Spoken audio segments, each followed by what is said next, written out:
L'interdiction par le ministère de l'Intérieur de la tenue d'une marche annoncée par la Confédération syndicale dynamique unitaire et les syndicats amis, prévue pour ce lundi 13 août 2018 au rond-point de la Cité de la Démocratie, a fait l'objet d'une assemblée générale extraordinaire ce jour au terrain sportif du quartier AONG de Libreville.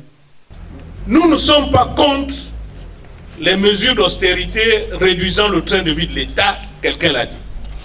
Nous sommes contre les plans macabres du gouvernement vis-à-vis des travailleurs. Donc les deux ne sont pas liés. La Cour constitutionnelle et la marche n'est pas liée. La marche, c'est un droit. Et évidemment, ils nous ont dit qu'on ne peut pas marcher. Nous ne laissons pas le temps de faire le recours. Et je comprends aussi, chers camarades, que cette désorganisation ne nous a pas permis d'être si nombreux. Parce qu'en réalité, si nous étions très, très nombreux, rien ne nous empêcherait de marcher. Reporté à une date ultérieure, Jean-Rémy Yaman, président de Dynamique Unitaire, a par ailleurs promis informer la base des actions à venir via un fonctionnement interne. Il y a certains qui disent que le gouvernement n'autorisera jamais une marche. Ils ont probablement raison. Il y a d'autres qui disent qu'il faut utiliser toutes les voies de recours. Ils ont probablement raison. Mais dans toutes les choses, il y a des limites.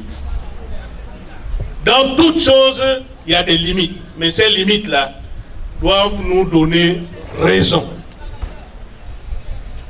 Le gouvernement nous demande d'attendre, mais pendant ce temps, eux, ils déroulent les mesures d'austérité. Le pointage se poursuit. À la fin du mois, le 25, on n'est pas sûr que certains auront l'intégralité de leur salaire.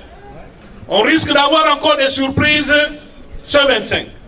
Nos camarades qui sont à l'intérieur, certains n'ont pas pu se déplacer pour venir à Libreville pour revendiquer leur salaire parce qu'ils n'ont pas les moyens pour prendre les moyens de les transports. Alors, toutes ces choses-là, nous ne pouvons pas rester inactifs. Dynamique unitaire et les syndicats membres, nous allons dès maintenant réagir par rapport au texte de loi, écrire au ministre de l'Intérieur pour signifier notre mécontentement. Nous allons fixer la date de la prochaine marche. Ce qui précède signifierait en d'autres termes que le feuilleton Marche Noire, annoncé par ces syndicats, est loin d'être clos.